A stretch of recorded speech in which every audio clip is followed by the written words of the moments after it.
বিধায়ক নওশাদ সিদ্দিকী একের পর এক চমক দিয়েই চলেছে। গত 2 দিন আগে শিয়ালদা ডিআরএম অফিসে তিনি ঈদের স্পেশাল ট্রেনের জন্য আবেদন করেছিলেন। বিধায়ক নওশাদ সিদ্দিকীর আবেদনের ভিত্তিতে এবং শিয়ালদা ডিআরএম অফিসে সাক্ষাতের পরেই ঈদের জন্য স্পেশাল ট্রেনের ব্যবস্থা রেল কর্তৃপক্ষ করেছিলেন। এবার বিধায়কের লক্ষ্য বাস। ঈদ উপলক্ষে অতিরিক্ত ট্রেন আবেদনের পর রাজ্যের পরিবহন মন্ত্রীকে অতিরিক্ত বাস চালানোর আবেদন করলেন বিধায়ক নওশাদ সিদ্দিকী।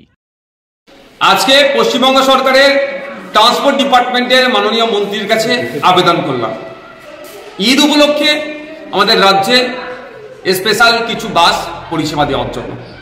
কারণ এই সময় ভিন্ন রাজ্য থেকে পরিযায়ী শ্রমিকরা বাড়ি ফিরে অনেকের যোগাযোগ মাধ্যম হচ্ছে বাসে করে ফিরতে হয় আমাদের রাজ্যের মধ্যে, এবং শহর থেকে মফস্বল এলাকাতে যারা কর্মক্ষেত্রে শহরে থাকে তাদের ফিরে আসতে অনেক অসুবিধা হয়।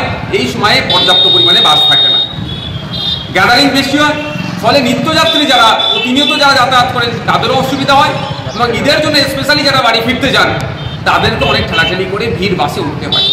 আমি রাজ্যের মাননীয় পরিবহন মন্ত্রীর কাছে আবেদন করেছি যাতে নতুন বাস নামানো যায় ঈদ উপলক্ষে, দক্ষিণবঙ্গ থেকে উত্তরবঙ্গের যে যাতায়াতের মাধ্যম যে বাস রুট যেটা আছে আরও বাড়ানোর জন্য, এবং শহর থেকে মফস্বল এলাকাও বাস বাড়ানোর জন্য। এই বাস বাড়ালে একদিকে যেমন যাত্রী পরিষেবা দেওয়া হবে, এই মানুষজনদেরকে যেমন পরিষেবা পাবেন, সাথে সাথে পশ্চিমবাংলার অর্থনীতির চাকাটা হলো একটু হলেও ঘুরবে। কারণ যাত্রী পরিষেবা দিলেই যে ভাড়াটা আসবে সেটা ট্রান্সপোর্ট ডিপার্টমেন্ট পাবে তথা রাজ্য কোষাগারে যাবে। তাই মাননীয় মন্ত্রী মহাশয়ের কাছে আবেদন করছি উনি মানবিক হয়ে আমাদের আবেদনের সাড়া দিয়ে এই ঈদ উপলক্ষে বিভিন্ন রুটে ঈদ স্পেশাল বাসের তিনি ব্যবস্থা করবেন।